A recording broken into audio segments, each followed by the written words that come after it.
আসসালামু আলাইকুম। আশা করি সকলেই ভালো আছেন। আবারও আমি প্রতিদিনের মতো চলে এসেছি একটি রেসিপি নিয়ে। আজ আমি বানাবো চিকেন কষা, কারণ বাড়িতে আজ মেহমান এসছে, তাদের জন্য চিকেন কষা বানাবো।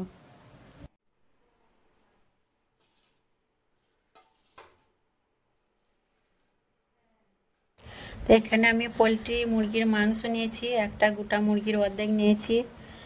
আর এখন আমি মাংসটা ম্যারিনেট করে নেব। একটা পাত্রে আমি মাংসটা ঢেলে নিলাম। আর আমি মাংসটা চামড়া সহ নিয়েছি।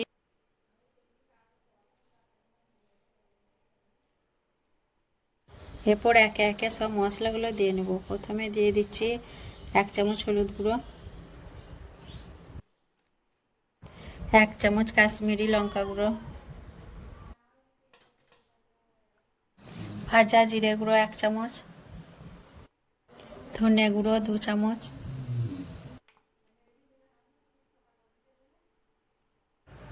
জিরে গুঁড়োটা কম মনে হলো তাই আর 1/2 চামচ দিয়ে দিলাম। নুন 1 চামচ, পরে আবার দেওয়া যাবে। আদা ও রসুন বাটা পরিমাণ মতো দিয়ে দিচ্ছি। আর দিচ্ছি সরষের তেল। হাত দিয়ে এখন মাংসটা ভালোভাবে মাখিয়ে নেব। আর রান্না করার সময় আর মশলা দিব না, এই মশলাতেই হয়ে যাবে। এখন ভালোভাবে মাখিয়ে 10-15 মিনিটের মতো রেস্টে রেখে দেবো। আর মাংসটা রেস্টে যত থাকবে ততই খেতে ভালো হবে। আর পোলট্রি মাংস যদি কিছুক্ষণ ম্যারিনেট করে রান্না করা হয় তাহলে কোনো গন্ধ থাকে না। অনেকেই বলেন যে পোলট্রি মাংস খেতে ভালো লাগে না, গন্ধ করে, কিন্তু এইভাবে সব মশলা মাখিয়ে রাখলে ভিতরে মশলার স্বাদ ঢুকে যায়, তাই মাংসটা গন্ধ থাকে না এবং খেতেও ভালো লাগে। মাংসটা ভালোভাবে মাখানো হয়ে গেছে, এখন ঢেকে দিয়ে 10-15 মিনিট রেখে দেবো। 15 মিনিট পর আমি কড়াটা চাপিয়ে দিয়েছি রান্না করার জন্য। আর দিয়ে দিচ্ছি সর্ষের তেল, কারণ আমার হাতে সময় কম ছিল, তাই 10-15 মিনিট পরেই আমি রান্না করে নিচ্ছি।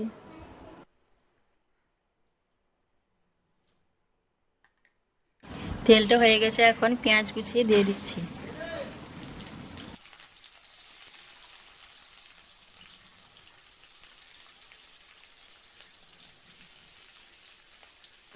পেঁয়াজটি এখন নাড়াচাড়া করে লাল লাল করে ভেজে নেব।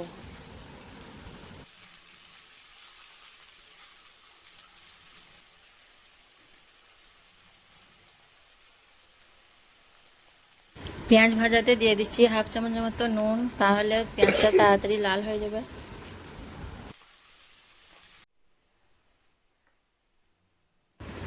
পেঁয়াজটি লাল করে ভাজা হয়ে গেছে, এখন দিয়ে দিচ্ছি একটি টমেটো বাটা, শিলে বেটে নিয়েছি। আপনারা চাইলে মিক্সিতে গ্রাইন্ড করে নিতে পারেন। এখন ভালোভাবে নাড়াচাড়া করে ভেজে নেব। মশলাটা কষানোর সময় দিয়ে দিচ্ছি সামান্য চিনি। চিনিটা দিলে ফ্লেভারটাও ভালো হবে।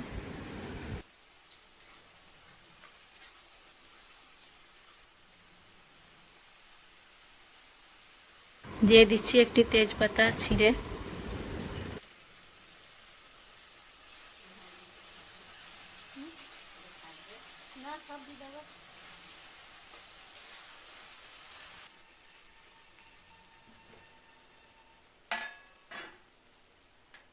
ম্যারিনেট করা মাংসটা এখন দিয়ে দিচ্ছি।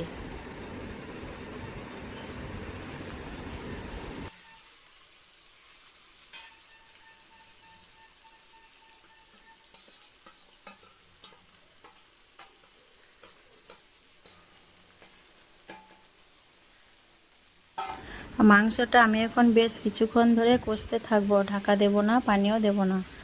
বেশ কিছুক্ষণ কষার পর তারপর পানি দেব। আর মাংসটা কষতে কষতে আপনাদের সাথে একটু গল্পও করে নিই। আমি প্রথমেই বলেছিলাম যে মেহমানদের জন্য মাংস রান্না করব। তো মেহমান হচ্ছে আমার মামাতো ননদ নন্দা এসেছিলো, ওদের জন্যই রান্না করছি। আর আমি যখন রান্না করছিলাম ভিডিও করার জন্যে, রান্নার সব কিছু জোগাড় করছিলাম, তখন আমার ননদ দেখছে আর হাসছে। ও বলছিল যে কী সব করছো এগুলো তুমি। তা আমিও হাসছিলাম। আমি বললাম একটা চ্যানেল খুলেছি, তো ভিডিও আপলোড দেব, তাই রান্নার ভিডিওটা করব আর রান্না করব। তো আমার ননদ দেখে তো অবাক। ও বলছে এত সংসারে কাজ করেও তুমি কিভাবে এসব করছো। তো মেহমানদের জন্য প্রথম সব কিছু রান্না করার পর, সব কাজ বাগানোর পর, তারপর শেষের দিকে আমি মাংসটা রান্না করলাম, যে ভিডিওটাও করা হবে আর রান্নাটাও করা হবে। তো আমি এইভাবে মাংসটা কষতে থাকবো কিছুক্ষণ।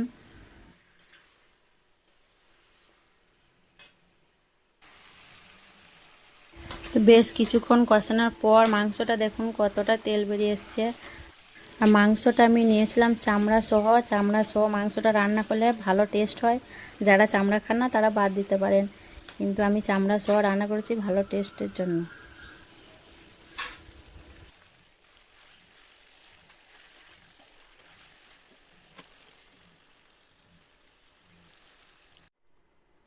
হাফ চামচ গরম মশলার গুঁড়ো দিয়ে দিলাম।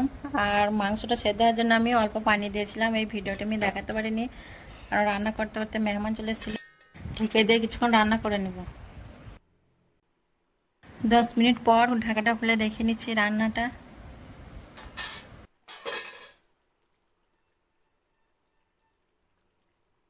আর রান্নার কালারটা দেখুন কত সুন্দর হয়েছে। আর একটু নেড়ে চেড়ে আমি দেখে নেব। রান্নাটা প্রায় হয়ে এসছে।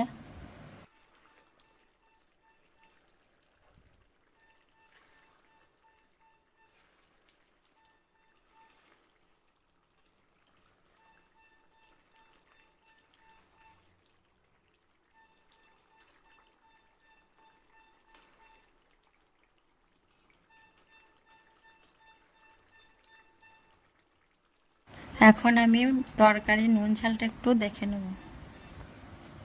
তো আমার সব কিছু ঠিকই আছে, আর কিছু লাগবে না।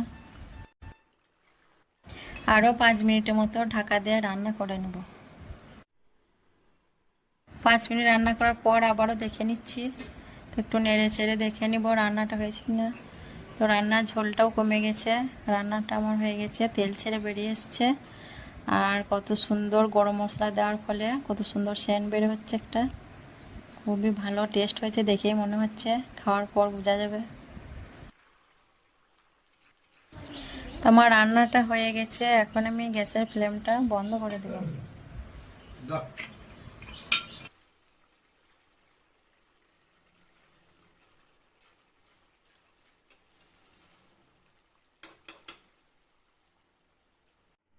আমার ভিডিওগুলো যদি ভালো লাগে অবশ্যই লাইক কমেন্ট শেয়ার করবেন, আর আমাদের চ্যানেলটা সাবস্ক্রাইব করে আমাদের পাশে থাকবেন, আর বেল বাটনটা প্রেস করে দিবেন যাতে ভিডিওগুলো প্রথমে আপনাদের কাছে পৌঁছে যায়। আর সকলেই ভালো থাকবেন, সুস্থ থাকবেন। আসবো আবার পরের ভিডিওয়। আল্লাহ হাফিজ, আসসালামু আলাইকুম।